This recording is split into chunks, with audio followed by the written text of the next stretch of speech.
You've reached the Union and Metro Street podcast, where we discuss the San Diego music scene of the late 80s and all of the 90s, from the shows we worked to the shows we played. Here we go.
All right, so that's The Classified, and we're sitting here with Noel. What song is that?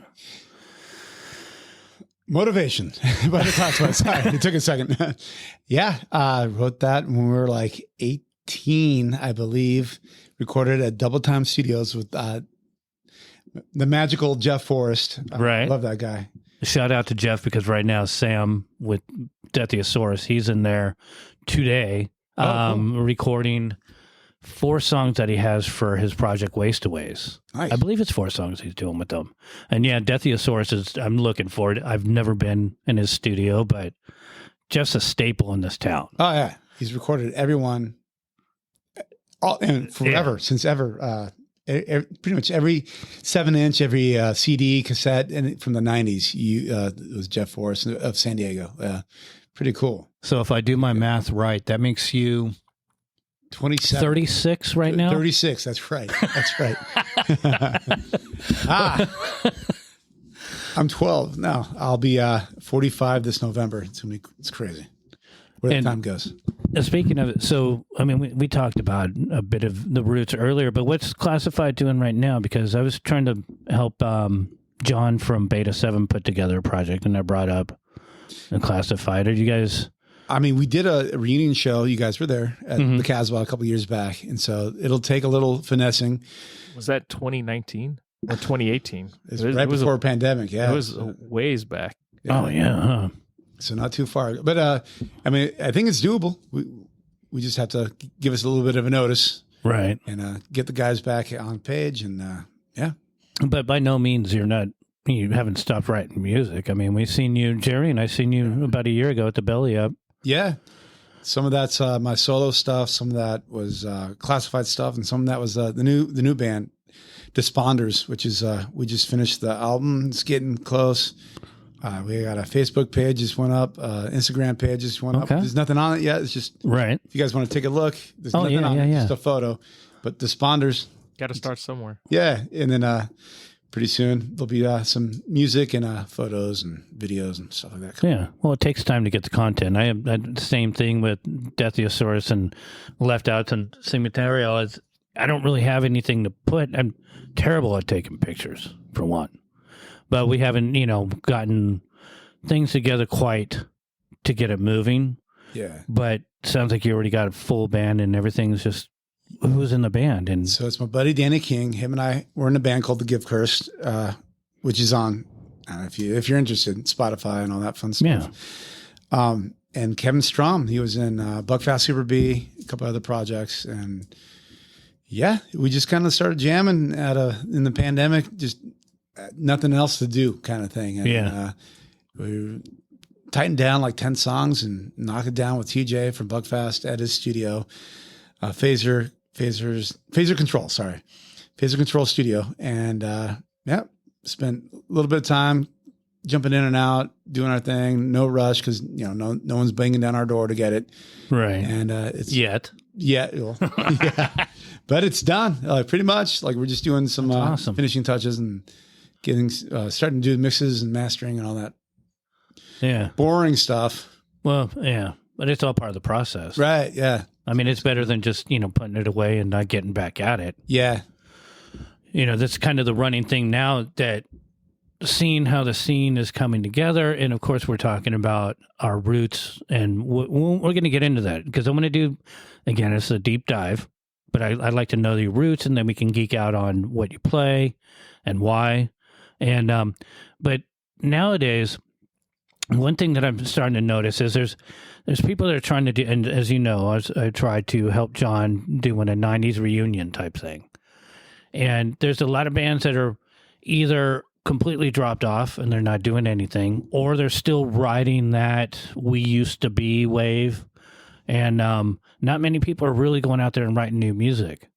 So what keeps you inspired to keep wanting to write new music? And well, I just think it's being an actual musician. I'm not saying I'm an actual musician, but I pick up a guitar and once a week or so, and I'll just kind of like just coming up, just jamming.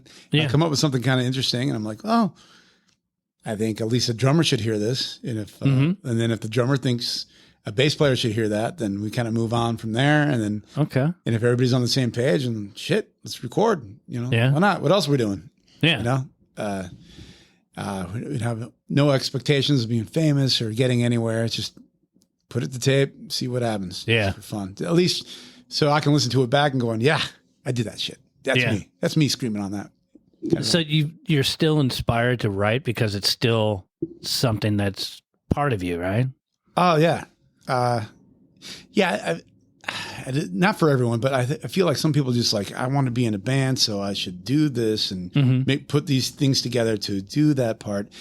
It's just, I hear stuff in my head. Even when I'm in the shower, I'm like, oh, I should write a song that kind of goes like this. Or, I hear guitar parts. I'm like, go down in my garage and like pick up the guitar really quick and record it to my phone and go, oh, I'll save that for another time, or, before I go to work. But yeah, it's always in my head. It's like a ghost constantly haunting me. Oh yeah, no, I can relate. Well, believe me. Who brought that up too was Chris Arms. Oh yeah, he said songs would just pop in his head, and like he'd be sleeping and he had a dream. He had to get up and write that down, like lyrics or even guitar parts as well. Very strange that we grew up in the same town. I know. Across the tracks from each other. No, kidding. Literal tracks going down the middle. Who lived on the rich side? Who lived on the poor side? We were both on the poor side. That's why the tracks were going down the middle of the street. So okay, let's do a dive then. Where's the roots? Are you San Diego native or? Well, I was born in Mexico, but raised here after 9 months old. My dad's American. My mom's Mexican. We came here. My dad had a job teaching And so we landed in Scripps Ranch. And shortly after, moved to Poway. And that's Sorry. yeah, no, trust me. Trust me. No, I mean, Poway is an epicenter. So, just, for all those that just went, fuck you. Whatever. Everyone knows Poway has produced a shit ton of musicians. Yeah. And if you've been there, you can understand why, because especially, you can tell it better than I can. My roots of Poway, my grandma lived there, and so it was the 70s. So I remember Poway in the 70s. So this is 80s, 90s, and there was just nothing to do. There's right. Wasn't even a skate park. I was lucky that we got the community center with the pool, and that was about it. We used to hang out at the bomb factory, the excavated bomb factory. I'm kidding. No, we used to. There was just nothing to do. You'd either ride a bike or skateboard, or eventually you get to the age where you find a guitar, and then you meet a couple buddies, and there was just nothing. If you didn't have a car, you're just hanging out right in the vicinity of where you grew up, because it was kind of in the middle of nowhere. Yeah, you would still see people on horseback. Yeah, you definitely did. I remember taking a bus to school, and sometimes you'd have to stop because the guy on the horse was crossing the street. Yeah, and he's flipping everyone off, going, "Fuck you, punk rockers." Exactly. Yeah. Yeah. Sorry, I had a horse for a day, and it was supposed to be filmed. Because I remember when I was in the Navy and I was stationed at Miramar, and I was living in Miramar in the 90s, there was nothing around there. Oh. No. And the best thing that happened to me, I mean, there was the warehouse where you'd go pick up Guns N' Roses tickets if you had, a couple extra bucks. Warehouse records. Yeah. Music and tapes or whatever. Exactly. But Music Trader came in late. Was there a warehouse in Poway? The Warehouse? Yeah. Yeah. The original The Warehouse. Because there was one in Mira Mesa too. Yeah, I'm sure. Yeah. Yeah. But then, Music Trader came in, and that's when like MTV, I was able to I was staying up late at night watching 120 Minutes, like Headbangers Ball. I'm like, where do I find these CDs or tapes or whatever? And so I would find them at Music Trader, and that's where my music interest picked up. I'd go to shows. I'd go to the early Soma downtown, and I saw bands like Green Day, Face to Face, Unwritten Law, not knowing Unwritten Law were just like guys that lived down the street, but it was crazy. And I'd go find their stuff down the street for me, and I realized like, oh, okay, well, the radio's cool, but there's better stuff out there if you just go check that out live. Right. Just down the street. And so my friend Jeff and I, we met this girl. She's a little bit older than us, and she would always be going down to shows at, I'm gonna say the Casbah, Soma, and she'd give us a ride for some gas money, and she would turn us on to Fugazi. She had all these cassettes in her car, and she was just like a nice neighbor. And that's like when we saw all the cool bands down at Union Street, and then we became massive fans of that, and grew into the Metro Street fans as the place moved, and just never looked back. We were hooked on. And then you guys started playing the stage. Yeah, and then Jeff, I'd never played music, but I got interested. I got an old guitar that my dad was not using, and I don't know. I saw a couple of bands were like, okay, not to downplay their music ability, but I was like, okay, I could kind of do something similar and sing along. And and so I just kind of met up with a couple of buddies, and eventually we started playing. What was the first band? The first band is called Eye for an Eye, and it was me, a buddy Justin, and Eric, who later became a member of Agent 51. And it was just something we just did in his dad's house in this extra room when we had nothing to do, pretty much. Yeah. Again, in Poway, nothing to do. How long did that band last? It felt like years, but I'm sure it was like in your teenage brain. 1 year? Yeah, in your teenage brain, it was probably like 2 years. We recorded a demo tape, and then like a 4-song follow-up to that. And then they started, what was it, Agent 51? What the hell are they called? They were called something else right before Agent 51. Wasn't it Area 51? Area 51, there it is. Yeah. Sorry. Well, that's good memory, Jerry. Yeah, Jeez. thank you. So Area 51 turned into Agent 51, and then they started doing stuff. And then I was met my buddy Brad. We were failing high school. This is how embarrassing this story is. we had to take night class. So he went to RB High and I went to Poway High. And we were both a couple credits behind to pass high school. So we had to take I forget, like a math class or something. And then him and I like kind of looked at each other. I'm like, I recognize you from Soma. He recognized me from hanging out at shows. We started chatting.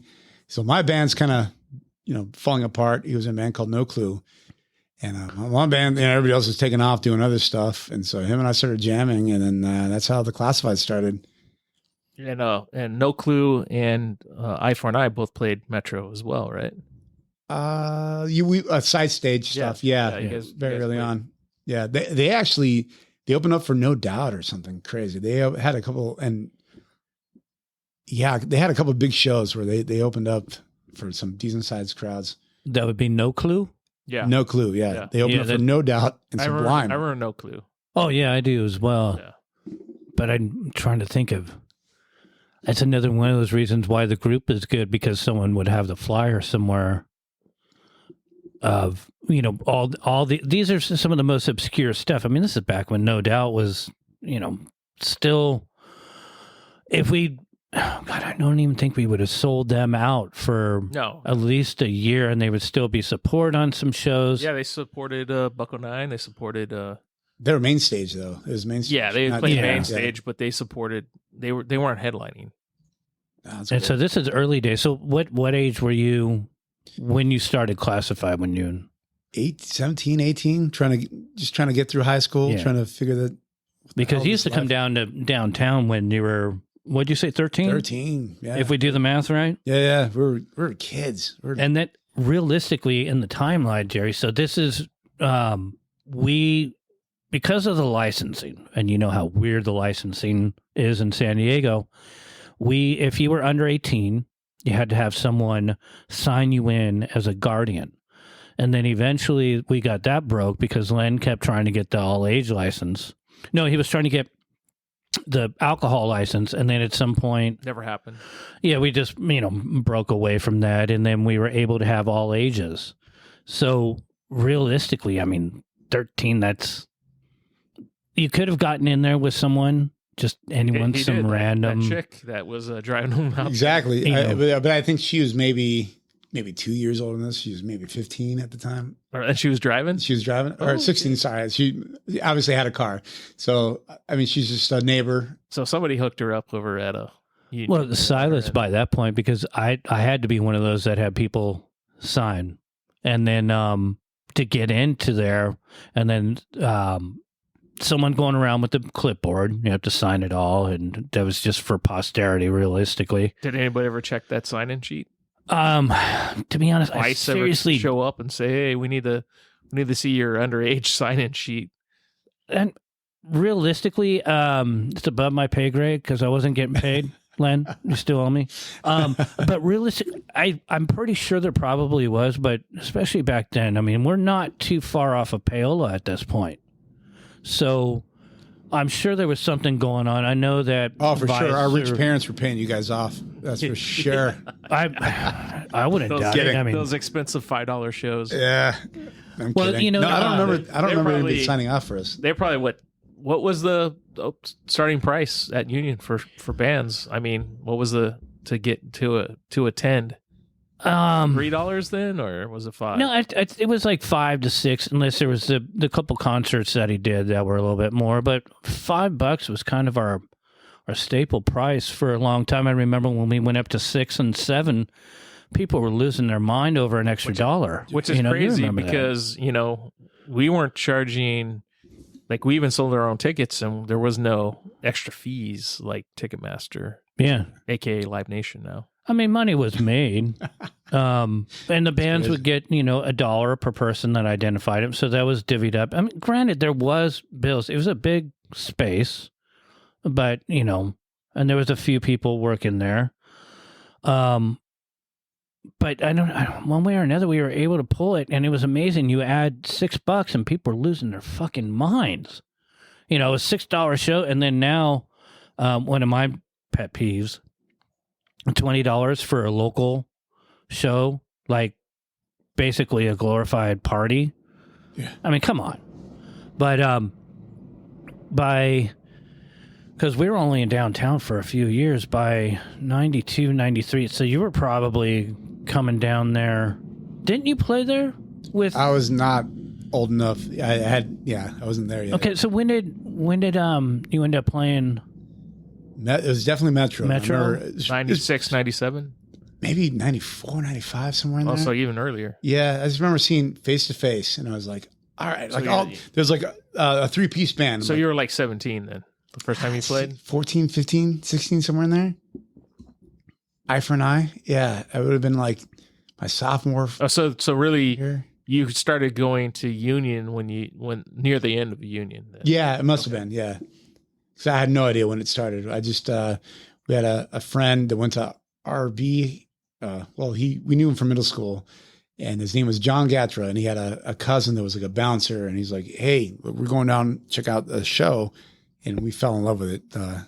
Downtown, and it was back then. It was scary. There's all this buildings being built, and it still always is, but as being like a little kid, it's just everything's so giant. Oh yeah, it scared the crap out of me when I there was a couple times where, because I was living in Santee, I didn't drive for many years. So, 21 years old, taking a trolley, and I for whatever reason, it got so far into downtown. And then I remember one day having to walk, and I'm walking through downtown, and there was a one liquor store that I would even take bands to every now and again to get alcohol. Once I ended up having a vehicle, but I lived in downtown later even. And when I lived there, the whole element, the mall wasn't even there yet. And then when they tried to gentrify it, it was still scary. Like our south half of, that'd be, which one's the one that runs through Market? South of Market is where you guys were, yeah. And it was just... Hence the name. Hence the name, yeah. There's many. I think that's actually where Len came up with it. That and the derivative from the drug, where you go to a place where you can just, be yourself, and I don't know. Many rumors about it, but it was a scary freaking place. Yeah. And then you add a whole bunch of punk rockers, and then you got the homeless people, and sometimes you couldn't even tell the difference. So you literally were in the guts of the beginning of the scene of what we were able to start down there. And so Face to Face, we're looking at, they probably had... Don't Turn Away, whenever that was out. So that's kind of when I... That's the first album? Yeah. Okay. So yeah, we're looking at 93, I think. 93, so I was probably 14, 15, realizing I'm like, okay, maybe I can do this. Yeah. When did you start playing guitar? Like around then. Yeah, that's when. Oh, really? I learned a couple of Nirvana songs and totally dating myself. A couple of Soundgarden maybe. Right. And that's just from some friends. And then I'm like, well, this 3-chord thing helps because I could just sing over that. Mm-hmm. And then not have to do a whole lot, deal with the guitar solos and all that crap. And so I'm like, all right, let's start with that. So, that's where Ife and I started. We played a few times. Yeah, I remember that. Fun. I remember booking you guys. And that's the greatest thing about what we were able to do there is I tried to really emphasize, having local bands have an opportunity to start to play, figure out their skills, and then figure out if they want to go from there doing it. So you already kind of knew as soon as you started doing it that.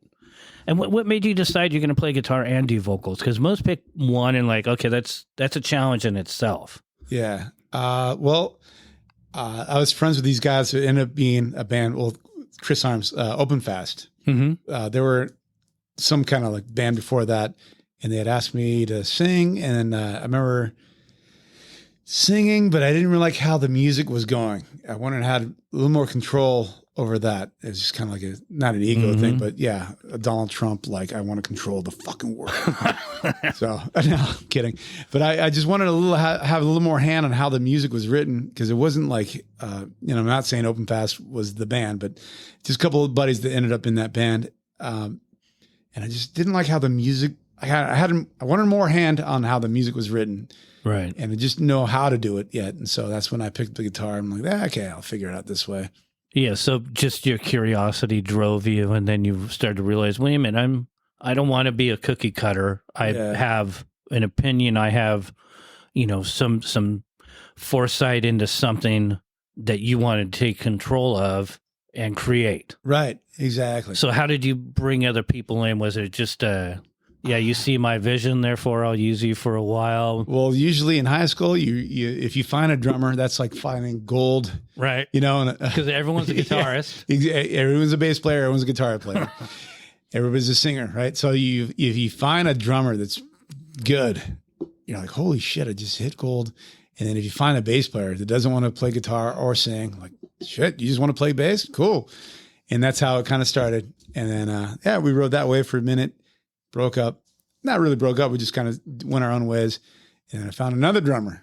Now he's like one of my best friends, Brad. I'm actually going to go to his house after this. Oh, okay. Do some barbecuing, watch some baseball. At the time, I was just like, this is some dude in a night class. I have no idea. Fucking weirdo, creep.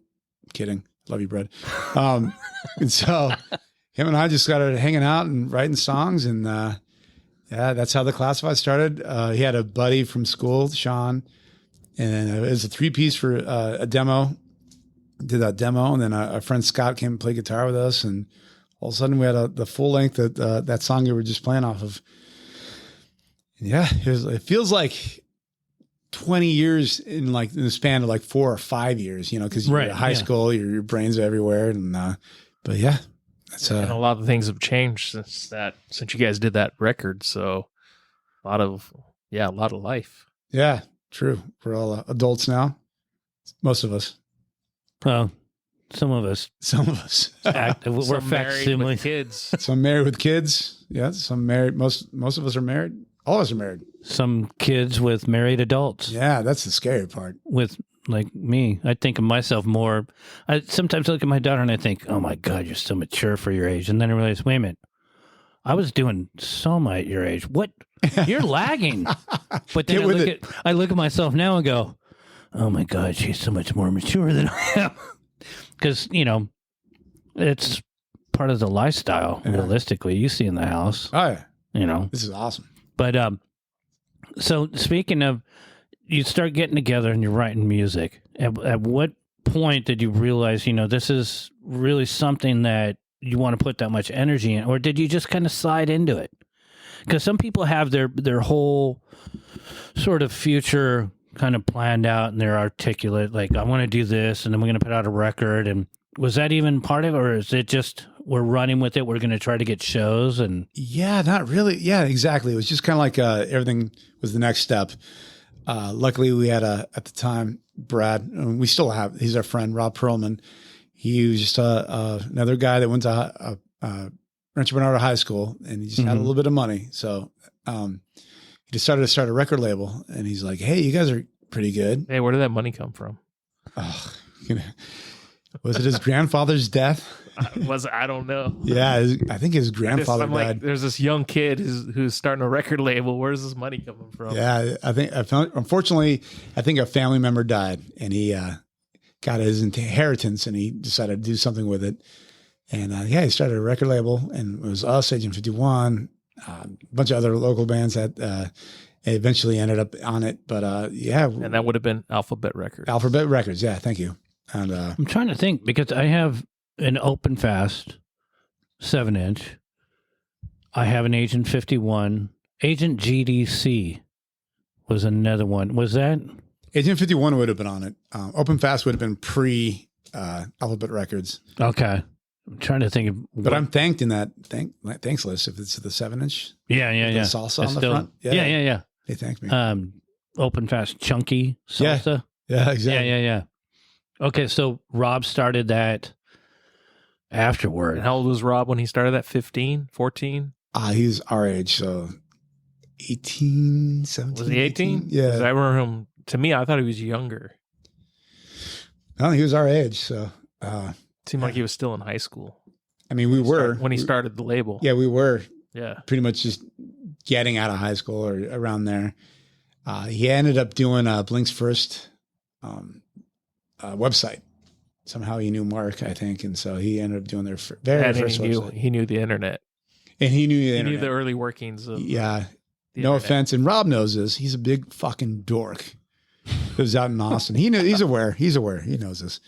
And so yeah, he knew the internet before any of us even knew what the hell that was. He was supposed to do a podcast with us. Yeah. He kind of flaked on us. Did he? Yeah. All right. Yeah. I can call him right now. We were gonna know if meet he'll him answer. in L.A. He was supposed to come down for some show, and we were gonna set up in a hotel room and do the podcast with him, but he never called. Oh, that sucks. Yeah, He's out in Austin. He's coming home for the Lucy's Fur Coat show. I don't know why he'd want to live in Austin.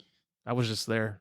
Austin's a rad city until it hits May, and then it's like 100 degrees. And Yeah. you can't breathe, and that's until November. Well, I was born in Texas, Oh, but I don't care for that area of Texas at all. it's just a cool music scene. Yeah, If you're Yeah. visiting, it's that's the only thing. yeah, it's cool for a weekend kind of thing, and then you're out of there. Exactly. Yeah. That's how I feel about East County. No, just kidding. But yeah, my dad actually family there, Rio Grande City. I remember fondly being preteen, going from the grandparents' house. We would go over the border into Mexico. I still remember the smell of leather and all that. And these little shops, on the opposite side of Rio Grande City, they were literally, I think the high school was on the border. So as a little kid, those are some of my most fondest memories. But I also remember my grandma always telling me that California was going to fall into the ocean, and they just hated California. They still do. Yeah, everybody still does. That's Yeah. That's what I hear from my daughter too. That And I can see the ocean from here, and we're not in it yet. yeah. I tapped my toe in it a few years ago because I went all the way down to where the water actually is.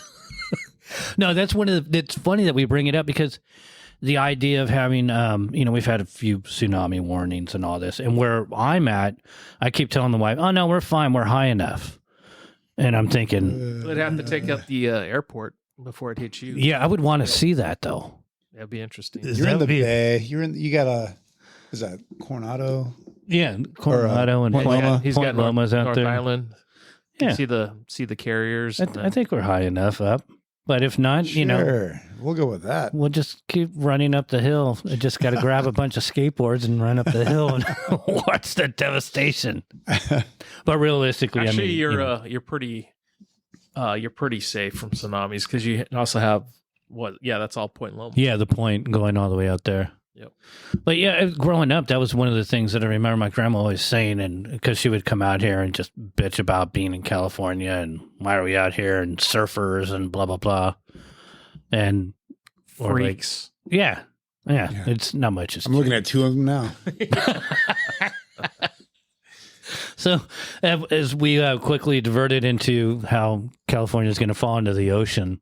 So you're about 17, 18, and you're doing the classified at this point, right? Yeah.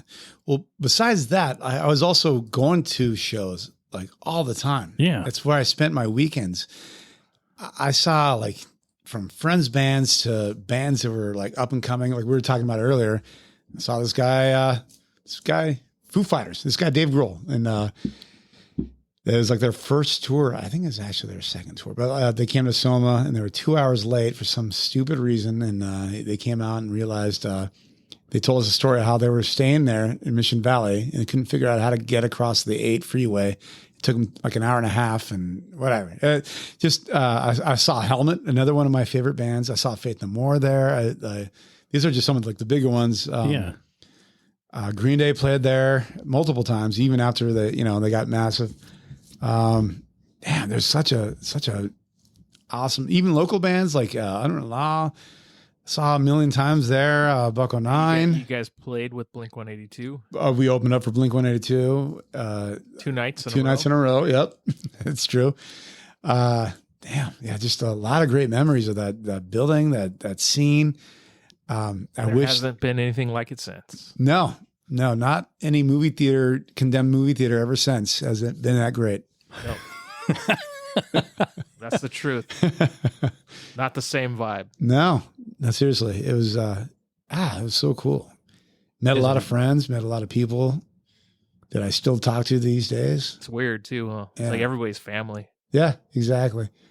Maybe I don't speak to you every day, but I'll run into you let's say at the And Casbah or it's like record we hung store. out like yesterday. Exactly. Yep.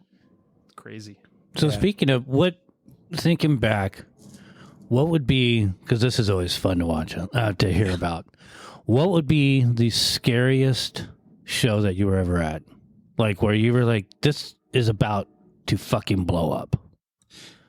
Well, pretty much the scariest ones were when I was like 13, 14 going down there. And these are like giant. I mean, I'm guessing they're like 4 years ahead of me, but they're giant dudes, 18, they're probably 18, 19-year-olds and just moshing. And we're just getting tossed around like Beanie Babies or whatever, fucking just getting tossed around. And, I mean, they look out for us, if we got knocked down on the floor, Yeah. they pick us up, pull us up our t-shirt and push us out of the way. By then we had the Samoans, right? Yeah, the Samoans saved our asses. Yeah, for sure. Gnarly dudes. Ground control. Yeah. I can't at the top of my head. Nothing like I'm guessing like Ignite or something. One of those crazy hardcore bands. But nothing off the top of my head where like I might die.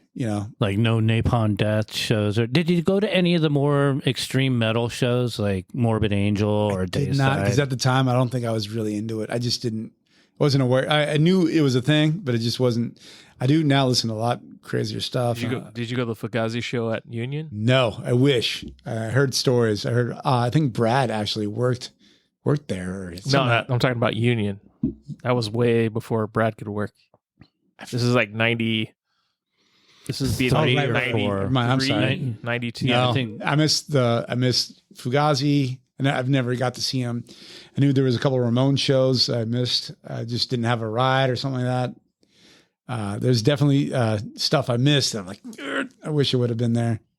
Mr. Bungle. Mr. Bungle, I was not there for, but I had seen him afterwards. But I heard that show was terrible.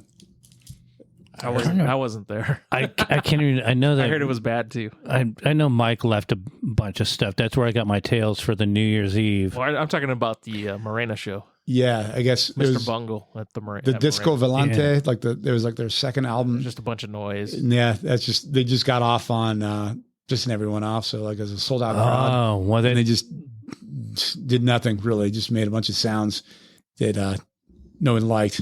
Yeah. But if you knew them, you kind of know. you kind of knew what they were getting into.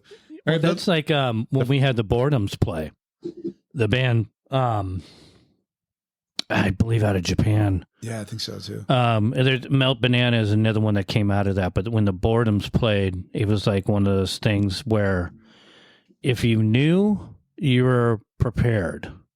But if you didn't, you were about to either like really want your money back or have your mind blown. Noise, the energy, everything about it was just an assault on the senses. And playing the Union Kind of like a rave. place. Oh my Lord, those are an assault on everything. The Boredoms when they played, it blew my mind. I'm like, oh, okay, this is fucking really different. But in the old club, if that vibe kind of went, and you'll remember this, if that vibe kind of went where it seemed like shit was kind of out of control, it could get out of control really quick. Oh, sure. It's like, feeding the masses, or like at a riot where one person throws a brick, then the next thing you know, there's 50 people going down the street tipping over cop cars, and it's just it's that mob mentality. So the Boredoms were definitely one of those that would have kind of caused a little bit of chaos. But then on the flip side, you got someone like GBH coming through. That was just an amazingly run show. Len wasn't even there, so it was myself and then Mike Nevison ran it. And it was like, it was beautiful. It was a beautiful thing. It was punk rock, the high energy, and I like that chaotic energy on a stage show, Where it's on the edge of all of them Oh, falling yeah. apart. Yeah. I still, and that's a personal thing for me. But then to be able to do something safe for the community and to be able to give bands an opportunity, you got to kind of have a structure and a semblance of authority, yet DIY ethics. So some of those shows there would be so tame and boring, like the Ill Repute Offspring show. Oh, really? Which was early days, and there was like 300 people, I think, that showed up at the main stage, and it was just awful. Jeez. Awful. So going back to that, do you remember the early Summer Slams? Yeah, we played a couple, or I for an I did, yeah. Yeah, didn't you guys play on the main stage for? Yeah, that was probably our first main stage. Be like 10 bands. Yeah, and they're rotating. I remember we ended up hanging out with the Slightly Stupid guys, and it's just insane their whole story. Oh yeah, they just kept with it, and yeah, now they are where they are. Yeah, good for them. I'd have some more insight on that. It's funny because Adam, shout out to Adam, he just put his book out, Slightly Sublime. So he tells some stories about, because he's the original drummer. Yeah, and now they've replaced him and made it basically like a modern version of B-side players. They have all these people, and they're huge, huge.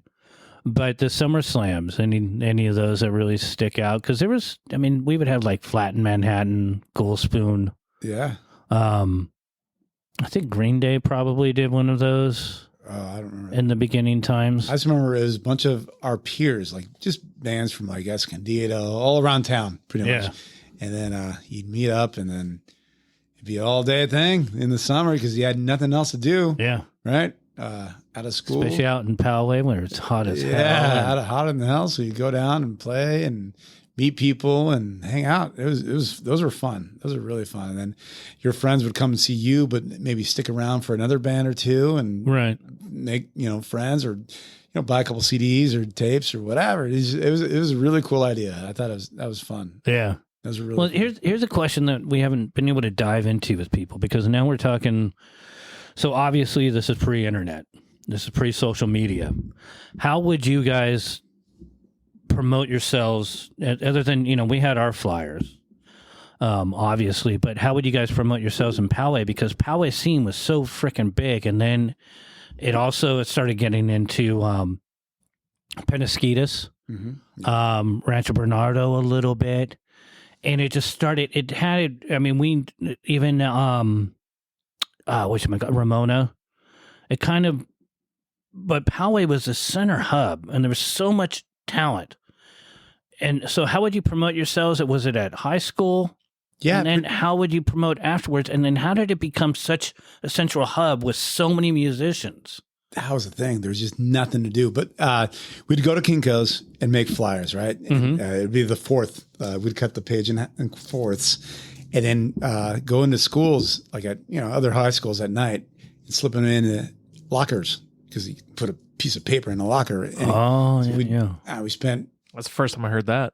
Oh man, we did it tons of times. Slipping in lockers. Yeah. Instead of mailboxes, we're putting flyers in lockers. Yeah. That was if you thought about it, that was like it was a good idea. Doing a mailer or some kind of that, or trying to call people. Free. It was free. We just spent everybody would put $10 in, make a couple thousand flyers. Did you guys ever get chased out of any high schools? No, because you were doing it out in the evening, right? Yeah, we would just jump a fence, and so no security, no issues. Security. Yeah. Easy. That was before pedophiles, apparently. So. Well, quick jump into this. Well, that's kind of the. You weren't allowed, Jeremy. I know that much. Oh, jeez. I'm just kidding. I wasn't allowed because of the way I looked. Like, what the? You're going to make all these kids walk around with freaking tackle box on your face? And we would, we'd jump fences and just put flyers and lockers, and that was it. Yeah. Just get the word out. And then, the skate scene out there, wasn't there? Yeah, I wasn't decent. It was massive, yeah. Because again, nothing else to do. Yeah, I was friends with skaters. I just never did it myself. I was just not talented with sports or standing up straight. And but I had friends, like good friends that were all about it. Yeah, yeah. But that's all you had to do. So I'd see skaters everywhere, and it was before they put the little stoppers on every. Railing and skater haters. Yeah, exactly. But yeah, it was fun. We just hang out with those. But usually I just played music, at least. Yeah, because I do, when you bring up the flyers at the schools, and I would go, Silas and I used to do it in Point Loma, but one of my things, it depended on the show. If I kind of had a gut feeling that we weren't going to be doing too well, I mean, we're going to get into Pirate Pete and Music Trader and all that, but in the early days before, I mean, I had the record stores, but we would have the, the big posters. So I would go around high schools, and this is the day when I still had a colored mohawk and, no, really not many tattoos, but obviously you remember how I dress. You remember how I dress. So Slacks, here I am. button-up shirt, tie. Absolutely. Yeah. I my briefcase, because I looked like a With lawyer flyers. and tried to blend in, and hey, it's okay if I'm putting up these fucking flyers. No, that stuck out like a, Calvin Klein models, what I came to mind. Absolutely. That's how I got into hand modeling. No, so I would, try to do it as fast as possible and nail and Skateboarding in his briefs. and I would try to staple as many flyers on as many telephone poles as possible. But back then, you would get nailed for it's. I don't remember what it's not a vandalism thing, but you could get nailed for the whole post no bills thing. So you weren't supposed to put flyers up in places, but around the high schools, if I get one on the street side or two, and then one on each direction, and if I'm really lucky and I could get away with it and I could bust it by a cop, I would do 4. So if you're driving by, you can see the fucking thing. If you're coming from the west, east, if you just put one on a pole, that's going to get ripped off. And they were usually ripped off the next day anyways. So I try to wrap them around the pole so as many people could see as possible, because realistically, with Lennon one year yelling at me, if this show doesn't do well, then it's another band that I'm disappointing because I'm not going to have a big enough audience, but I might lose my job. So this is hell over your head. I would try to just saturate the poles around high schools or anywhere where the kids were at, because you guys were the ones coming to the shows. Right. And especially if I had to drive too far and put things up around poles, I had to kind of scout it out to know where the poles were that I could get away with. I'm not going to go out there with tape. Now, it's a staple gun and, riddle the poles. And that's why those poles in most communities around schools have a layer of staples. The metal. Now they got smart Oh, yeah, with the metal yeah. now. So you can wheat paste those, but you don't want to wheat paste it because you're going to get, you're going to get a fine. I think it might have been Carter Peace Mission that taught us the spray glue. Oh, yeah. Just slap it on something like. That was nice. That was easy. And, well, staples. Eventually you just run out, but the spray glue. Oh yeah, but there's so many times to be out, stapling and run out of staples and be like, oh, well, I guess we're done. I tell Silas, I guess we're done. We're out of staples. No, we got more back at the house. No, we're done. Because there's also beer at the house. Yeah. But hey, with the spray glue, didn't you get that resin all over your arms? Yeah. Yep. Yeah. There was that. But you were playing cool shows at Soma. Well, it's a whole mentality of like in L.A. I was going to ask how many times do you think you guys played the main stage at Metro? Not a ton, probably. Maybe 4, 5. Yeah, 5, 4. That's more than most people. Yeah, it was. And then you played the 2 New Year's Eve shows. So the 2 New Year's Eve shows. Do you remember what years those were? No, I have them somewhere in a flyer book. I think you guys played the last 2. Really? Okay, Yeah. before you guys moved. 98, 99. Yeah. Before it closed down. Damn, that's right. Before our album came out, yeah. And then, bummer. But it was fun. Digging deep into those memories. Yeah.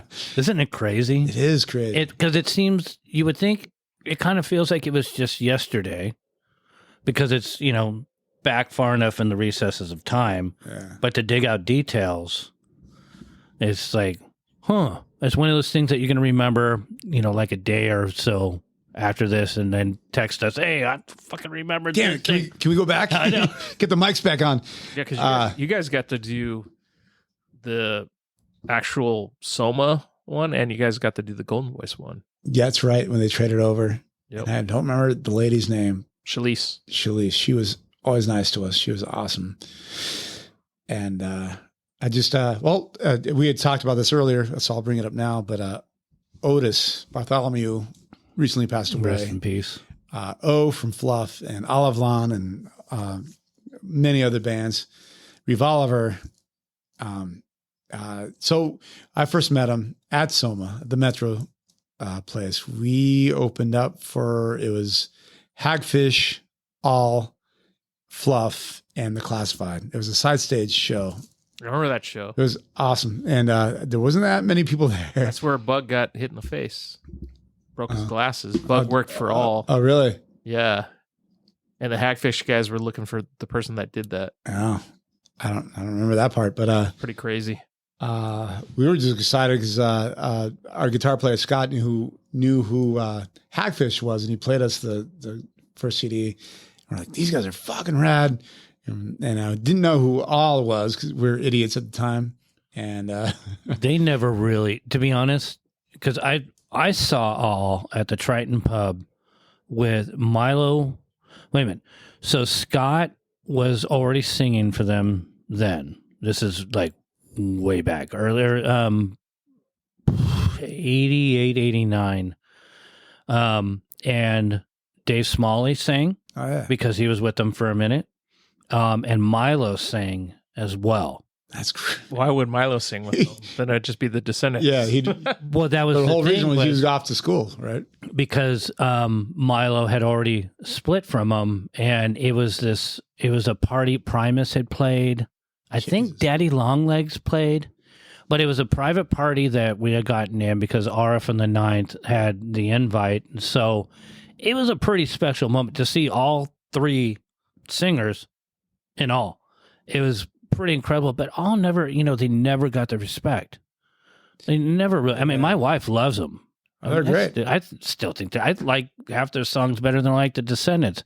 No offense, but I was in a band called Cockroach, so we'll just end that with that. But yeah, so All playing the side stage, I kind of do remember that. Yeah, they were headlining the side stage. Yeah, and it still wasn't. It didn't sell out, did it? No, it wasn't. I don't think you did that show. I think you were gone.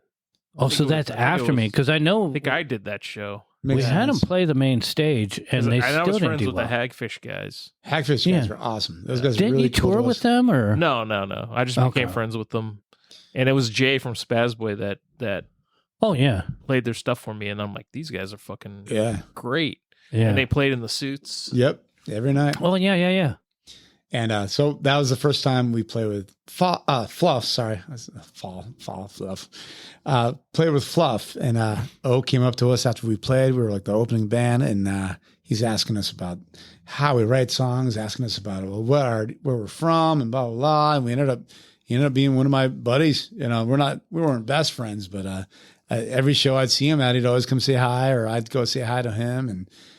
Yeah, it was crazy. Man, just from, meeting people at Metro, just random at shows and stuff. And O was at every show, it seemed like. Oh, yeah. Backstage. Always. Every show. He's definitely a huge lot. I just got to chill as if he's tapping me on the shoulder. Yeah. We have to acknowledge the fact that Otis was a freaking staple in this town. Because O's been here.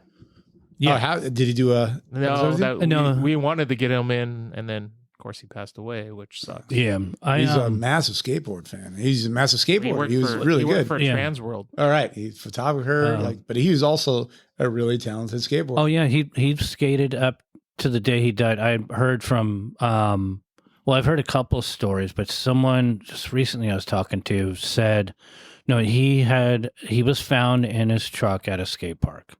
He went to go skate, but I had heard that he had passed away in his sleep, but. He skated, up to the last part of his life. I mean, literally. And he was a ripper. Yeah. He had style for days. He came here, Ryan Fox from Fishwife and Ghetto Blaster, and brought him here. And I'd look at the cameras because, I have cameras on the property. And I'd look at it and go, what the fuck? Because I thought it was Jay Damascus from Dinosaur Jr. I'm going, there's Ryan. Well, they are friends. He was his guitar tech. And so it just looked like, I mean, because I'm not really well versed in Dinosaur Jr. I know who they are. They played. I know who Jay is, obviously. And then there was this other girl that I recognized, and she's a singer from somewhere, or she's been in bands. But I look out and, what the fuck? So I go out and long story short, I showed Otis the house, the skateboard collection, my skateboard press, my Tonka trucks, and the garden. And just, I was honored, you know.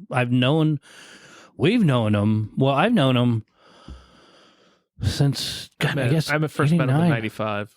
So yeah, you've known him a lot longer. But he's just a friend and an advocate for music, for skateboarding, for the community, for our scene, and just music and art. And it's huge, devastating loss. Yeah. The last time I saw him was He's always so supportive of everyone. back to the beach in 2018. The last time I saw, he was working for the Aquabats. Damn. Last time I saw him was the day after Gabe Serbian passed away. John Reese had played a show down in South Park, and we're at that show, and it was a very somber show, and he was there and Crazy. said hi. Yeah. Again, Gabe, rest in peace. It's what, just a day or so From a year ago, anniversary. Yeah. Within the week or something like that. Yeah. I apologize. I have to. So yeah, Hagfish, all fluff, us. And then we were so not aware who all was at the time because we're stupid teenagers. And Carl Alvarez was kind enough to like ask us like, hey, you guys, your sound is pretty cool. Why don't we put you on a guest? We're playing here again in a couple of weeks. All right. Like we'll put you on the guest list. All right. Sounds good. And didn't dawn on us that it was Descendants playing with Handsome. It was like a major show. It was completely sold out, wall to wall. In my head, it was. Right. But I got on the guest list for Descendants when I was 18 years old, and I was like, "What the fuck?" Like, that doesn't happen anymore, really. Wait, so where was that at Soma? Yeah. Yeah. Main stage. Why do I not remember And that? Handsome were some of a couple of the guys from Helmet, which is duh. It was like a super group. Oh, Yeah. that's right. Yeah. Okay. Now I Not remember that. Hanson, handsome. Handsome. Yeah. Hanson played the next night. I didn't go to that one. Was it really the next I night? didn't get the. I No, didn't, no, I they didn't, never played. There's I didn't get the free pass I on got that one. That was the thing that was going around because somebody got Handsome confused with Hanson Yeah. brothers. But no, Hanson, just to put it out there, Hanson never played solo. So to this day, I could swear. Closest to Hanson was Silverchair. Yeah. Oh, okay. That's probably what I'm thinking of because they had their parents. 3-piece. Yeah. Pretty boys. Yeah. I actually just saw something because I do when I get home and my pug is, I get home from work and then I'd have to do paperwork or whatever, and I'll usually put on YouTube and watch interviews and just music history because it's something that's in the background. So I'll sit here and I'm doing whatever text or whatever I have to do, and Boogie will get on my lap, my little pug. And something about Silverchair came on, and I remember looking at, and so I'll tell, my dog the history that I know of certain things because I can't tell it to my wife. She's already heard it.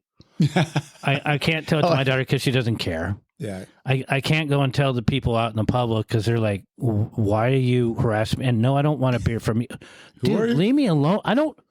Who are you? Yeah. And these are homeless people, so they don't want to hear about it. So luckily we have the podcast so I can share stories. No, I seen something on Silverchair and it was like, I remember them coming through and they were kids and their parents were there. And, it's another one of those. Bunch of little kids in the crowd. Yeah. Uh-oh. But it's crazy how, certain people will start a band, right? And they'll do it for a while. And then they get married and they have kids and then they get a job and then they'll drop it.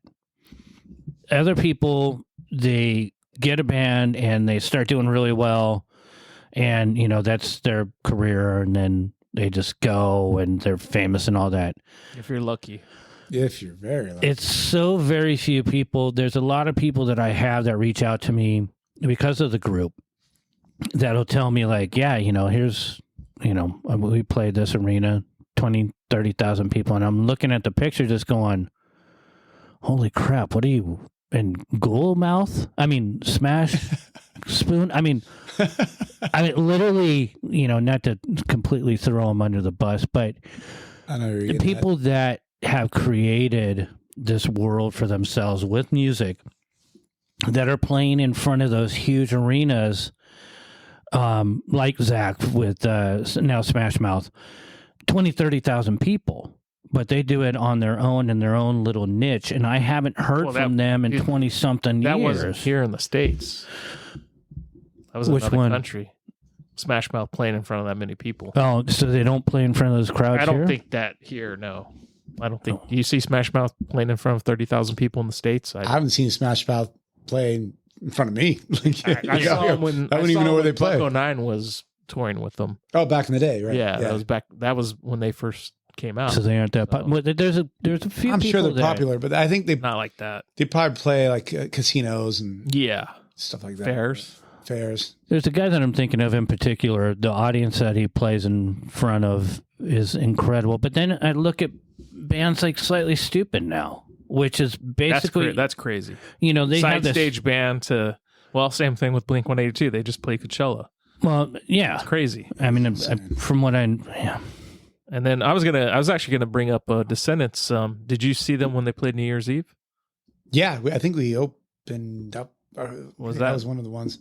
I was definitely there for because that was 97 probably. Yeah, you guys didn't play that one, so we didn't play. But that's when I'm the One was like they're kind of single. Yeah, well, I don't know if that was it, but at that time, because I talked to those guys and they said that was the biggest show they ever played until Warped Tour. Really? Yeah. Wow. So they never played a show that big with that many people until Warped Tour 6,000 people when they started maybe. touring on Warped Tour. Yeah, 7,000. Wow. So I did fart jokes in front of 7,000 people. Yep. That is my legacy. Get that tattooed. But what was it like opening those New Year's Eve shows? It was fun, and it's kind of funny because I'm married now, and I have family that comes into town from wherever, and I always point out the sports funeral. Yeah, I played there twice. Yep. Not once, but twice. But it was cool. I mean, I grew up in San Diego, so I saw everyone from Slaughter to Warrant to Metallica. I don't think I saw Guns N' Roses there, but I know they play there. Yeah, I saw Pantera there. I saw Nine Inch Nails there. I saw Depeche Mode. Yeah. And then I did a bunch of shows there. I saw Iron Maiden first real concert, and then I did security for Pearl Jam there. Metallica. Crazy. I saw Metallica when I was Saw Metallica there. 20. We went in a limo, so I walked out like a rock star and went in like everyone else. I was actually security. Actually, I did security. I worked security there for Van Halen, Pearl Jam with the Ramones opening. Jesus. Bad Brains, the Beastie Boys with Bad Brains opening. See, this is the thing is my 9 years of doing Soma, I ended up 7-Eleven and then back to mowing lawns like I do now. But there's so many people like Jerry, he was able to have all these opportunities. And, as we all know, if it wasn't for him and Scott, there wouldn't be a Soma building right now. And I don't say that as if it's just kind of made up or hearsay. They literally, if it wasn't for I don't think there would have been another freaking building. I don't think so it could have existed because you guys did all the legwork. So it was the idea, and then Scott with the money and then bringing Lynn back and the Lynn motivation had to the do contacts and then a bunch of you guys, shout out to Brad and Dave and Shay and Scott. Shay Smalls. They all put in the hard work of actually renovating that place to make it to what it is. Yeah, so this is where I'm completely in the dark. Just talk about that. I mean, well, I wasn't really there for it, so but I know good friends of mine, Shay and Shay Small and Brad Bohensky, and Dave. Dave O'Reilly. Why we need to get Brad on? Dave was on. We did a little podcast with Dave. Yeah, Dave O'Reilly and a bunch of the guys that used to jam with. They helped out. They wanted to be part of something that was new and the next step. Yeah, in the Soma, absolutely in the Soma world, and they helped out a bunch. I don't know where I was, and that was a big venue. That is a big. It is a big, 2,500 people. The last time I was there. And it's been the longest lasting Soma. It hit the 20-year mark in last year. Damn. Mm-hmm. I was there the first time they served beer for that Descendants show. And Yeah, I haven't been there. And then I haven't been there since I walked out. 2000. Mother-in-law last fall. And some of the guys from Bucko 9 played that. Oh, yeah. Yeah, that's right. Yeah. That wasn't Tony. It was Craig and Dan. Yeah, it's nuts. But yeah, I haven't seen it. I saw the 1975 there one time, and we hated it. Not that we hated the venue, but it was just a weird show. Yeah, I guess my tastes have differed, and it happens when you get older. Yeah, I'm more of a Casbah observatory kind of guy nowadays. Yeah, well, the thing is, we don't like being around a lot of people now. Yeah, that's what I think it is. Unless you're on stage, then it's different. But it being in the crowd, it sucks. Yeah, I've never personally really. What Jerry knows, when I go out, it's head down, and for one, I don't really know how people project me being out and about. Because I left on such weird. This is something we've never talked about. Jerry knows, but hey, it was cool when we went to see you to see you play with Pivot.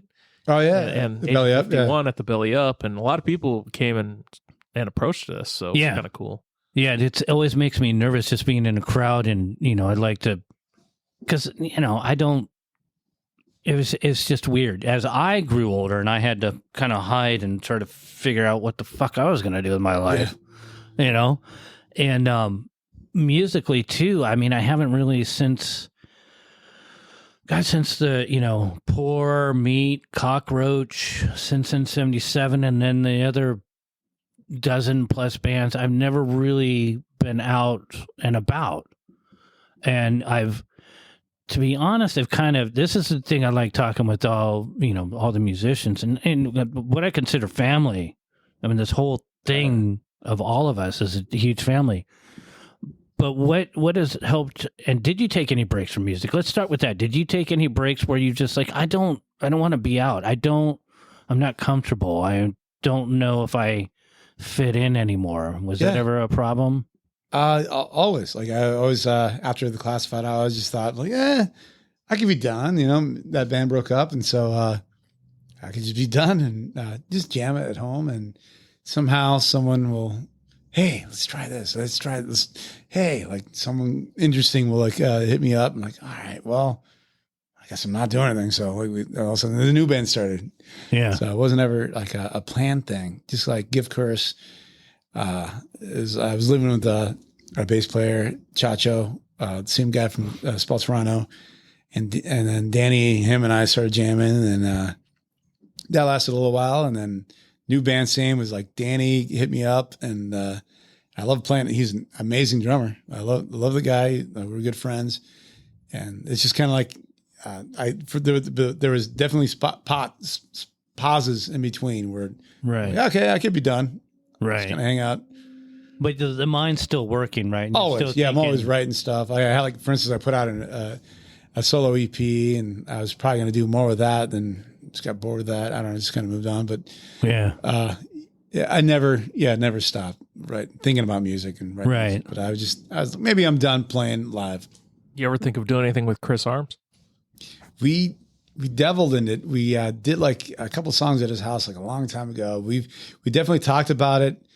It's just be kind of cool to see you guys both on stage playing and singing. All right, Chris, you hear that? Challenge. Yeah. Challenge. Kind of like the dueling pianos, but yeah. That's not a bad idea. No, it'd be kind of cool. We've talked about it and then we just never really like committed to it, but I'll bring it up. It's not a bad idea. I think we live pretty close to each other nowadays. He's out in La Mesa and I'm over by State. So yeah, I mean, why not?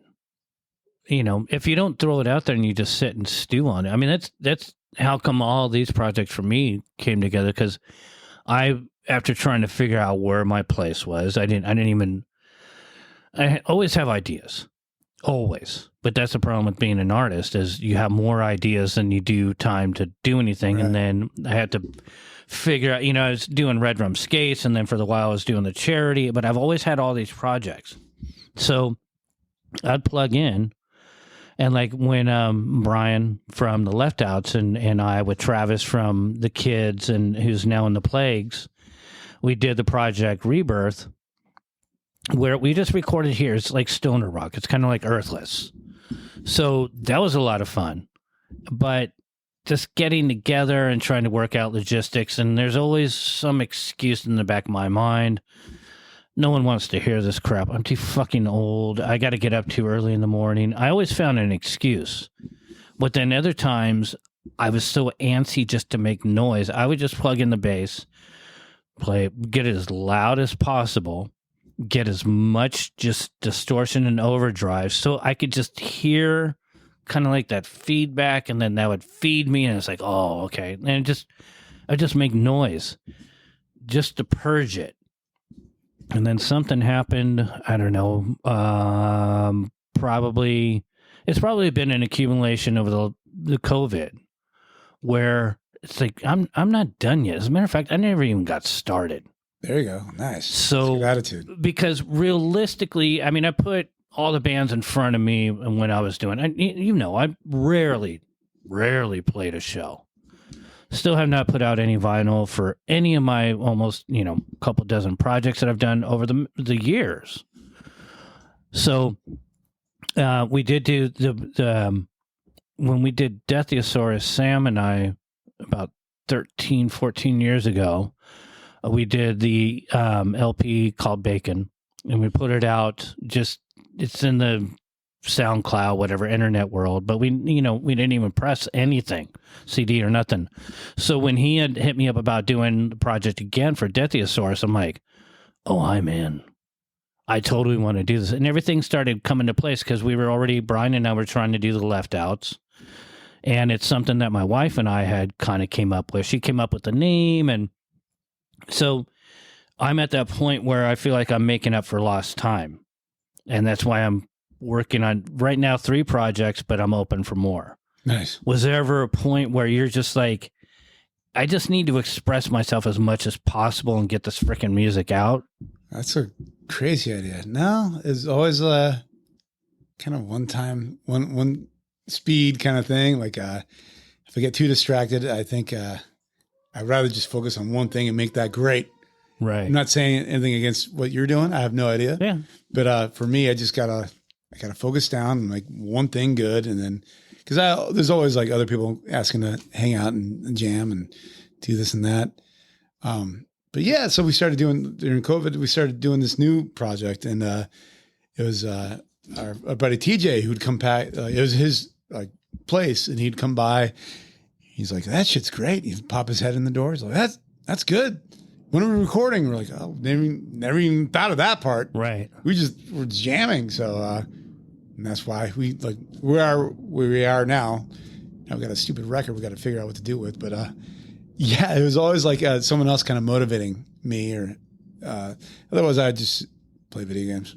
Oh, really? Yeah. Watch movies. Watch reruns of True Detective or play with my dog. So you don't feel that impending? Because I mean, granted, I know that I'm a bit different than most, and you can tell by you've known me for forever. Yeah. So I've got the one demon that's not so much on my shoulder, but in the back of my head that kind of I feel that slap every night. Like you need to fucking do something. You can mow a lawn at any day, but this needs to get out there, and you don't have that. Once in a while, but wake up in the middle of the night all panicked, like shit. I got to get this out. Not like that. I'll get up and write a song. I'll record it on my phone and go, cool. Got to go to work. All right, got to go feed the dogs, and off I go. My brain just goes off. What are you doing for work these days? I work at a mortgage company. It's really fun. Sounds like it. No, it's not bad actually. I like the people I work with. I like the people I work for. So, well, that's all that matters. Yeah. It's good. I do okay. What made you go in that route? A long time ago, I fell into that. A buddy, good friend of mine from Mira Mesa, was doing it, and just kind of fell into it. I did it for a while, went away, came back after COVID, and it's been doing pretty well. Even now with the interest rates so skyrocketing? Yeah. That hinders it a bit. but I can imagine once that shit goes down a little bit, hopefully it'll blow up again. It'll blow up again. But yeah, we've been busy. We've been busier than we have in the past years. So Supply and demand. Yeah, exactly. So, but it pays the bills and it keeps you busy, and I'm able to buy guitar strings and do some recordings. Hi. Oh, looks like Pugsley. Yep, Pugsley's coming in. Oh, jeez. Just knocked That was this your head head. on the table. How's your head, Hi, Pugsley? baby boy. Mr. Man, is he going to say anything? Whoa. Yeah. Whoa. Oh. Whoa. So who? You got the new band. Who's actually in the band right now? The band's called Desponders, and it's Danny King and Kevin Strom. And they're both just local guys who've been doing it forever. Yeah. And just got together, just started writing some stuff, and had ideas of how to do it a little bit different. And went in the studio, and slowly but surely we got it done. We're not in a hurry. Right. Yeah. Well, that's the thing that I can appreciate more than anything is my idea with one of my projects was just to slap it together and just I wanted to get playing live again because I really want to be on stage. And then the more that I started putting it together, I realized, oh no, it's either the ADD or OCD or GBH or DFA, whatever. CBD. Yeah, CIA. PCP. Whatever. But realistically, I came to the realization that, my ideas are a little bit too complex just to throw out there. I mean, I would love to just, something like Cockroach, but even Cockroach, the approach that I had and the idea, it was so much more complex than just throwing together something just to get it out of my system. Because artistically, I do such a deep dive. So all these projects have turned into a 3-chord into, well, maybe if I add this element. And then the more that I work on stuff, it's like, I can probably punch that up a little bit more. So I'm finding myself more and more excuses to prolong the process because now, even more than anything, it's the journey. Not the end result. Granted, I do kind of have an end result with these. I'd like to be able to put out records with everything, but I find myself really enjoying the entire process. Right. I agree with you. That's part of being in a band, right? It's kind of like the new stuff. We would come in. So I think I came in with one idea that was kind of sort of left over from the previous band. And that became a song. That was pretty quick. But all the other ideas was just like, we just come in and like talk about like, what about a song like this? And then we try to, what does it sound like for you to start with that song? Or what it would sound like to that? And then it would just kind of like grow from that. And then it was just all a bunch of, and I hate jam bands. I'm not a jam band kind of guy. Right. That's how it was kind of built on. And, just jams, just like what, and then Danny, our drummer, is insane. He's like, try it like 100 different ways, and then we end up going back with the way we did it, called it Danny Boomerang, because we'll try it just to humor you, but it's going to come back to the original way we had it. And that was just building on that, and then building on that idea, and building on that idea, and all of a sudden you have like, oh shit, it's kind of a song. Yeah, it's kind of cool. And then you start piecing and parting. But again, that's the whole process of writing it. Okay, so let me ask you that: do you find it more fun to write music now than when you were a kid?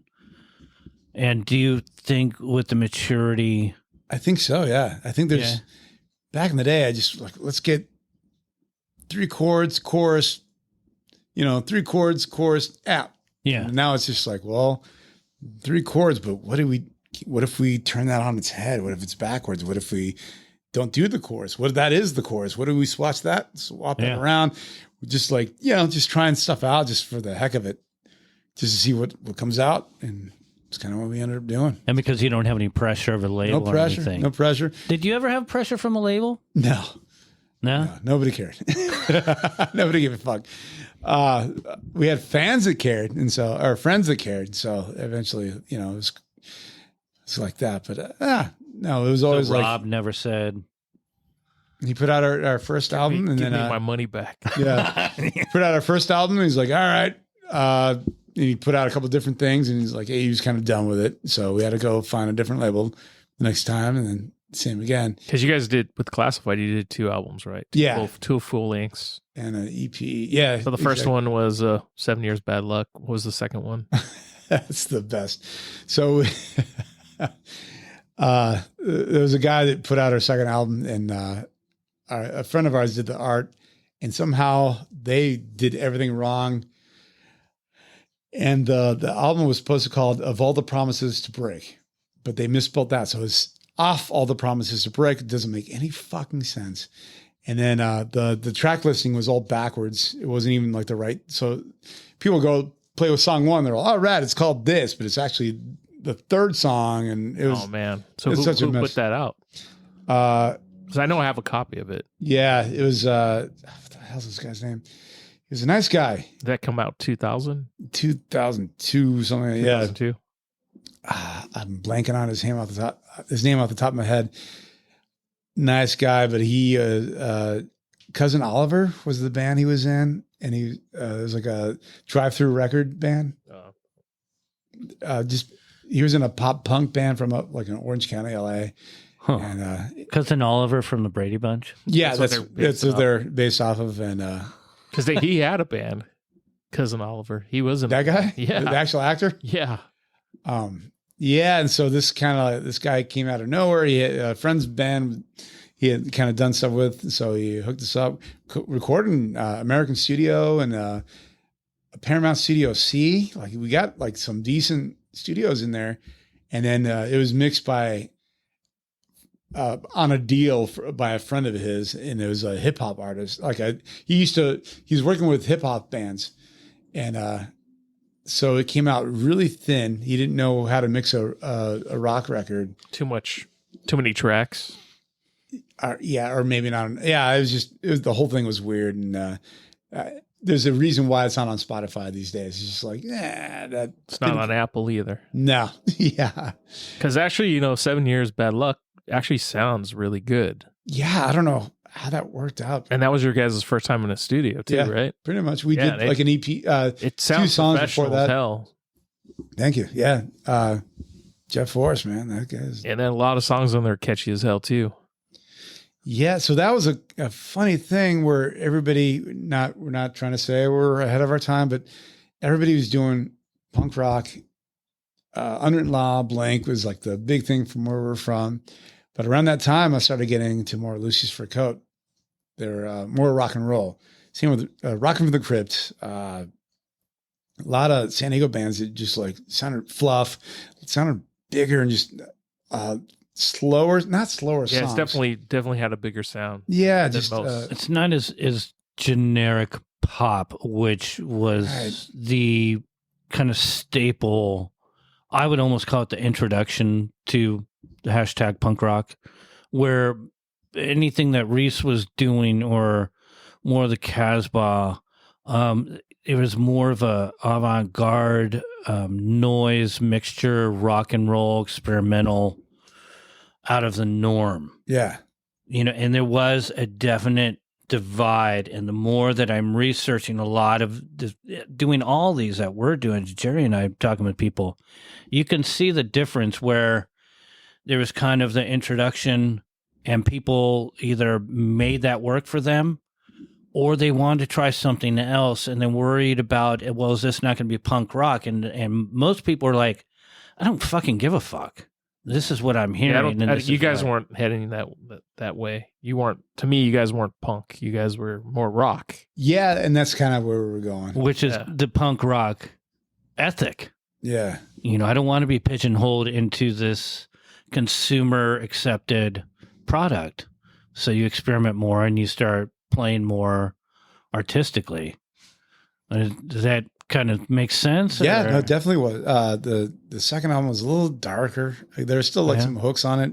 I haven't listened to it in a while. But even like when you guys got back together and played the Casbah, was it 4 or 5 years ago? Yeah, 45 years ago. 45. I still remember. Your numbers are off. I still remember people in the crowd. Everybody was singing all those songs. Oh, yeah. It's crazy. The stuff you write when you're 17, 18, 19, 20.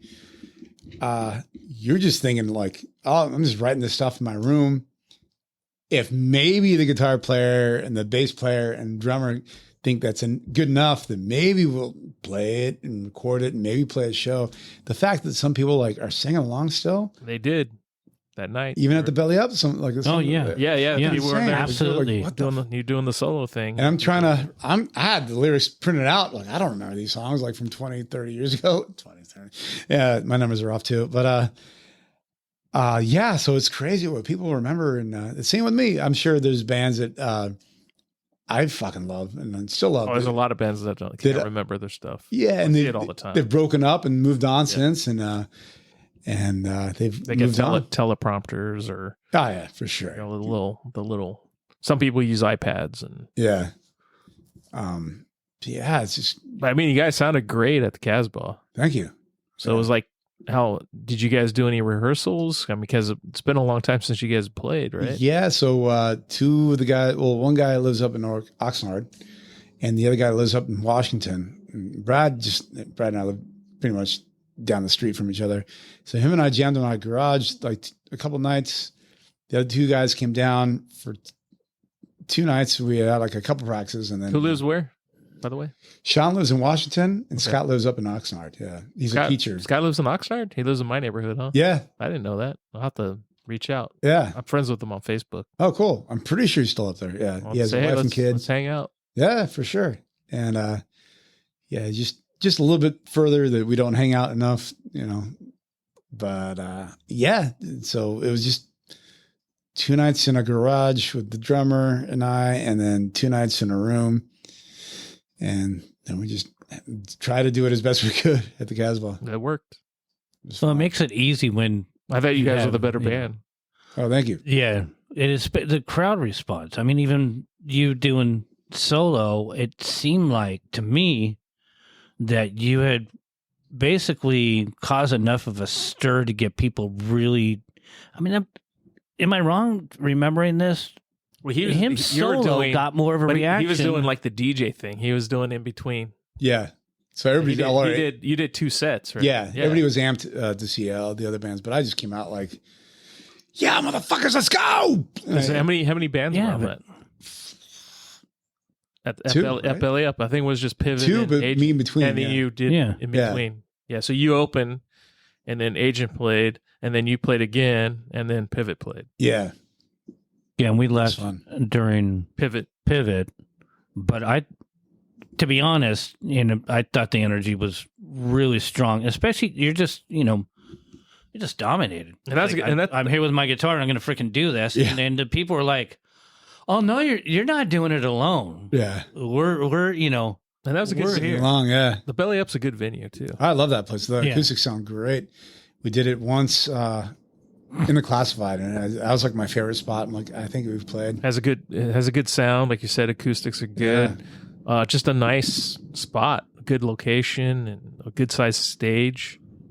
I've never been backstage there, so I don't know how that setup is. That's amazing. There's cocaine all left and right, just hookers and booze. They might not have you back. No, it's just they hear that. No, it's pretty cool. Let's say there's 2 bands, so you have your own little rooms and little hangout area. Yeah, little hangout areas and stuff. I like this place a lot. Awesome. Yeah, it's definitely. It was for me. It was the first time I had been there since seeing Agent Orange in the early 90s. Yeah, it's funny because same thing. Last time I was there in the early 90s, I saw HR, and opening for HR was Sublime. Oh, crazy. Yeah. And that's actually a sober set. Those guys played a sober set, so they actually played well. Wow. In the time before that, I think I saw there's a band called Secret Machines from New York. I'm a huge fan of. They're like shoegazer rock. I don't know what you call it, but yeah, that was, I guess I opened like 10 years before that. But it's been a while since I'd been there before that. Cool. It was great seeing the show. Yeah, the Agent guys pulled it. They did really well. It was a good crowd too. Yeah. A lot of people. Chris Arms was sick leading up to the day of. He just got out of the hospital. He got out of the hospital that day. Yep. Crazy. Wasn't it appendicitis or something? Yeah, he had his appendix out, I think, and so I think he was stapled and bleeding still. Yeah, he just got out of the hospital that day to play. It's crazy. Yeah, and then Pivot, those guys, man, that's their like area where they obviously so the whole group was there for them, but they killed it too. Yeah, it was like it was a blast from the past, basically. I had family that were there that had never been to a kind of that kind of show, and I have I guess he'd be an uncle-in-law who like bought every Pivot shirt available and CD and stuff. It was pretty funny. He's older than me, so you're like fangirled out. That's pretty cool for an adult. Yeah, Pivot did a good job too. It was like they hadn't stopped playing. No, they're talented. Because as we all know, Chris Lewis is in Unwritten Law now. So. Right. And him and I that's another thing. Him and I were in high school together. So this is crazy. Small world.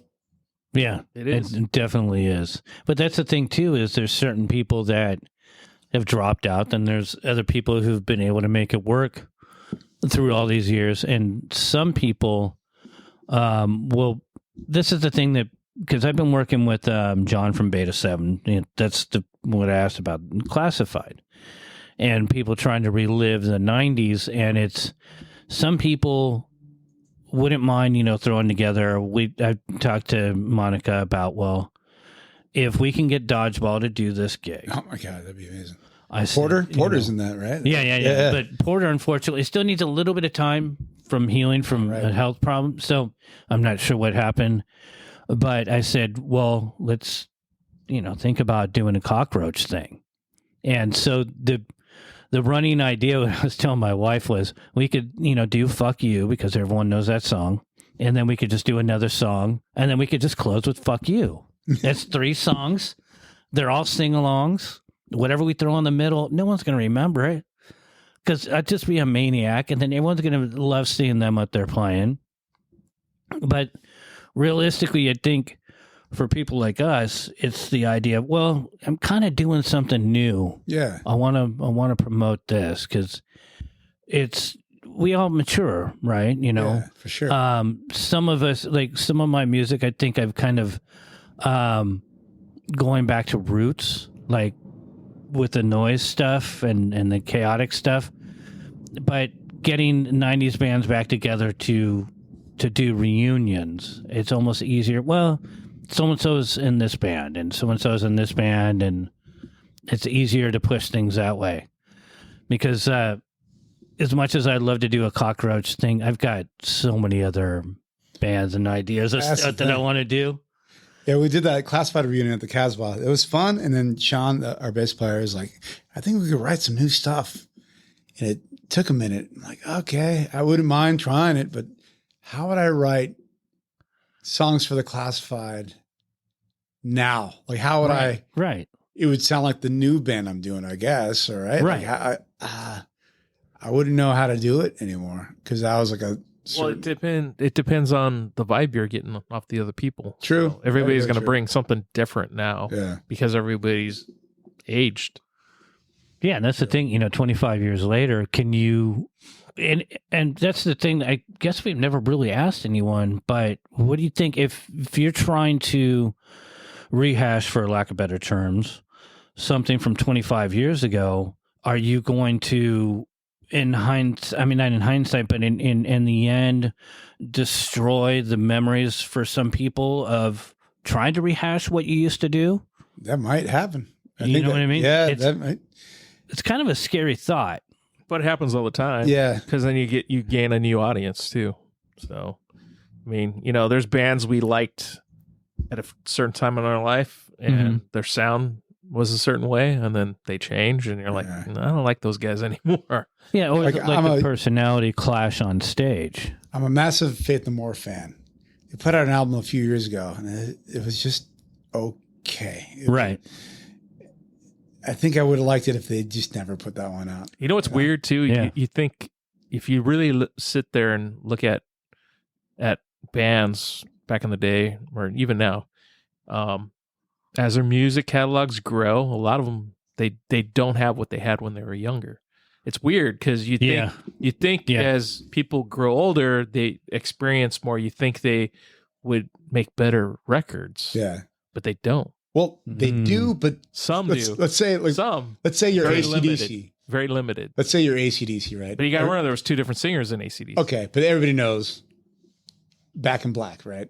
Yeah. So everybody wants that album again and again and again. You know, just want the hits. Well, they want it to top it is what they want. Okay. They want it better. They want it better. So but at least have that same. I think with a lot of bands is when you're trying to create something, especially being fresh in the scene, you're hungry. You really want an impact. You want to make a statement. And as you get bigger and bigger, you're not so hungry. Yeah. you have a butler go make you mac and cheese really quick. Yeah, and you're not. I gotta write another song. You start losing that creative process. Yeah, for sure. So you're influenced by other things. So it's not like do I really want to go to work today? I don't have to. Don't have to. I got the billions. Yeah. So Millions, I think that's what happens with a lot of bands. Yeah. Man, that's a really good way of putting it, because once you get to a point of success, and then along with success, usually, you get all the other things, either addiction problems, more things that you have to worry about. Ego. Yeah, I'm getting that, because the ego is the killer. To me, that's the biggest killer. And I hate to use this hashtag, but phoning it in when you get back together, you do some big event, you make a fucking shit ton of money, and you're already filthy rich. You're going through the motions. You're not doing it. The people that are really doing it are the people that when they get up on stage still get the butterflies.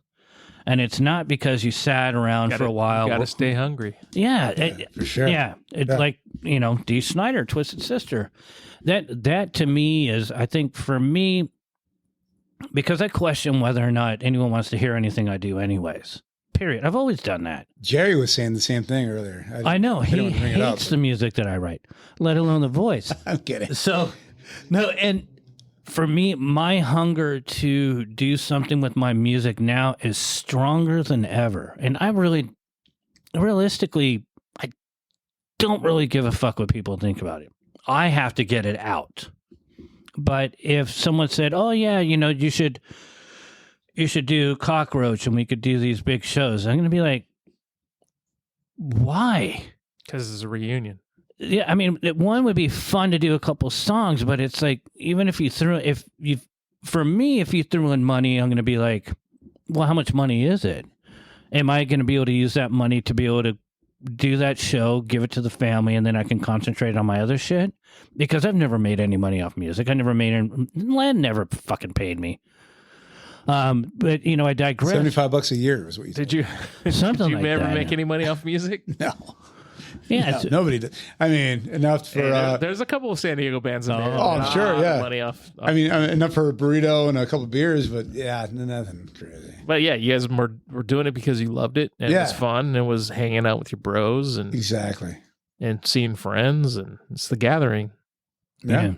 It's one of those things you have to purge it. So to keep producing music I think that's what a lot of people have kind of realized within themselves. It's either I'm phoning it in or else there's no reason to do it. So I can appreciate that because of trying to do these nostalgic shows. But then again, if you look at, I don't know if you pay much attention to the kids, the 20-something-year-olds, there's a huge scene. And there's plenty of venues around that are exploiting the fuck out of that. $20 freaking cover charges for a bunch of local bands. But the local bands are hungry, and there's a lot of great music. And as we know, being in the music business for so many freaking years, some of those bands will make it. Some of them you just won't hear about it because they're going to go off and do their own thing. And some of them are just going to drop out. They're going to have a family, and they'll have an album cover on the wall, and they'll call it a day because they have to raise their family. Some people can find the balance and make a career out of it. Not all of us are those people, but to be able to tell the stories or share the stories and still be able to write prolifically as an artist. Yeah, I mean, that's whatever hashtag you put on it. If you love writing music and telling the stories or whatever, then it is what it is. It's a lifestyle. Yeah, for sure. I think the best part is still having someone interested. If someone's still interested in what you're saying, and there's people asking you like, when's the next shit coming out? That's fucking cool. Yeah. Yeah. Not a lot of people are banging down the door for you, but whatever. It's like, as long as like a couple buddies are like, you got history. Yeah, exactly. And that's all that matters. There's so many people that wish they could have did some of the things you did, playing some of those shows, the New Year's Eve shows, whatever. Those are amazing. And, I don't think we'll ever have that time again. No, probably not.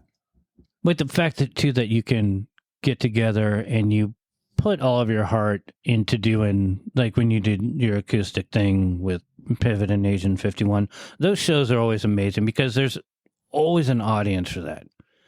And there's nothing better than doing something that you created in front of people who appreciate it. It's the same thing with the podcast. Just when I think there's kind of a lull and there's not much, no one cares about it. They're over it. No, someone out of the blue. Oh my God. I heard the podcast, or I just, heard this one. It reminds me of this. And then they start sharing stories. To me, that's like, yeah, wow. And, we had many chances of stopping and not pursuing. Like we were talking about earlier, you were our first actual guest. That's right. So to be able to revisit this and actually have a proper conversation and chat like this, I mean, it's the world to me, That's great. And Jerry and I are able to share these stories with an ever-growing audience. What's that? Whoever wants to listen to them. Yeah, but the audience keeps growing. There's people out there that they really do care. You never know who hears too. For instance, once in a while, I'll be randomly at a bar in South Park, just somewhere so remote from like the Soma world or Poway or whatever. And I'll walk in, and then my wife will order a drink, and then she'll order one for me, whatever. And I'm walking in, the guy would be all like, "This one's on the these are on the house." I'm like, "What the fuck?" Yeah, like, I don't know. Poisoned? She's like, I don't know him. Well, I don't know him.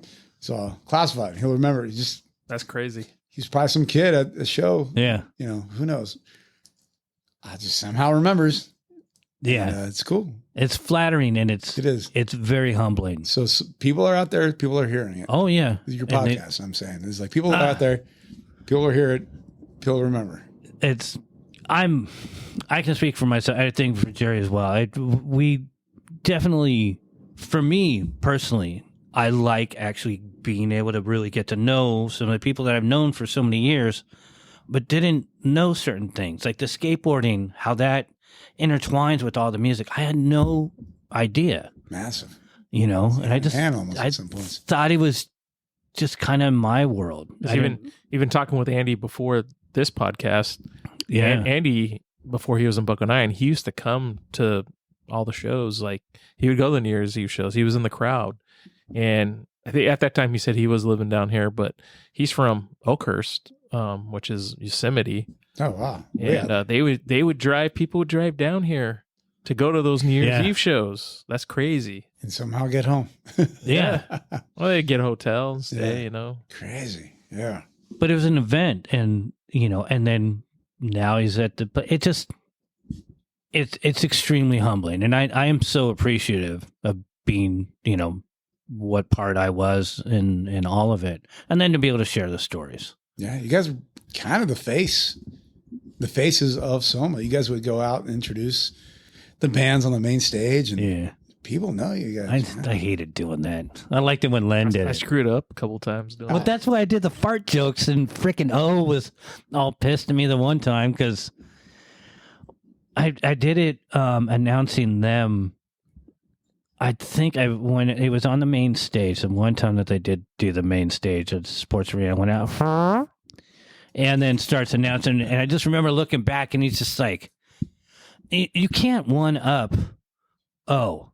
And I think that was the one time that I one upped him, and I remember it fondly because it's just the fact I'm making fart noises. That was something that we did at the club. Len would walk in, I would know he was there and this started in downtown. So he would walk in at the Union location, and I'd be there, setting up maybe with the sound guys, and he would just come in, and he had some other weird name for me too. There's everyone has a name for me, but he would do the fart sound. So in the main hall, it would kind of echo. So we're like bats. So I would do it back, and then I could figure out where he was, and then I would have to go and unload the car or whatever, So for me to be able to do that at the sports arena in front of that many people is kind of like a little back. Yeah, back but jack. again, I wasn't going to ever be playing on the main stage, and I had work to do. I had to make sure, things were getting done. So we're getting to the end of our time right here. But do you have a song that we can share right now? Something? The new stuff's in process. If you'd like to hear "Gift Curse" or my solo, something solo. Yeah. What do you? Let's hear something. I have "Hopes Up" is I guess would have been a good song. Just so that we can have something to close us off. And again, before we get into the song, I got to thank you for coming on with us, and thank you for being our first guest, and then because this will be season 4. This will be season 4 that we're doing. Crazy. So Noel's trying to curse us here. No, I don't think there's anything that can curse it any worse than ourselves. Are you kidding me? I'm kidding. Well, thank you guys. The top one ruined everything. Yeah, so as we get this song queued up. But I appreciate you guys. I live pretty close by, so I can do this whenever. Get welcome anytime. This is fun.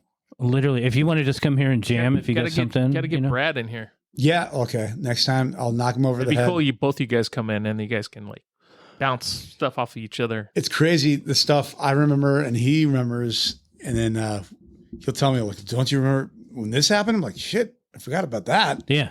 But it's pretty much the same story. He'll have another, oh shit, or the same with me. He'll remember stuff that I forgot. Or that's how it usually works. Yeah. And that's the thing that even too busy being caught up in all this stuff going on. PK had brought up, was telling Jerry that after doing the episode, he started thinking of more things, and even Mike Spent had brought that up. I had all these other things, this other story, always. Because now it's kind of this won't be out for a little while, but there's no reason not to come back. I'd love to. Yeah, have Brad in. We have other ideas of other ways of hanging out. We can do a group thing, and we can get a few people on the microphone as long as it's organized and doesn't turn into a drunken mess. Yeah, which has happened in the past. Yeah, that sucks. We struggle with that a few times. I don't think we'd struggled. I think I had perfectly fine time just drinking my way through and repeating the same thing 5 times in a row. Yeah, but it'd be fun. It'd be Chris Arms, Brad, and I, because we all grew up in the same area. Let's do it. All right. So that's a shout out right there, and we're gonna work on that. And we'll close. With your help, I'll work on that. Yeah. No, okay. I'll work on it too. Cool. Because that'd be fun. We all grew up in the same area. We all remember the same stories, but different aspects of it. So right. It'd be cool. Thanks a lot. Some Poway history. Exactly. Yeah. Thank you guys. Brother. Thank you. Cheers. All right. Cheers. Never had the chance at all. Like scattered insects across the floor when the lights came on. Everyone was gone. Leave it to me, I'll ruin everything. Just give me the chance. I will come through, filling ourselves full of sympathy. Watching up the down. I can't help but laugh. I can't help but laugh. I danced by chance, watching hell marching. Learn to fall in line.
This podcast was recorded at Red Rum Skates. Mixed by me, Jer.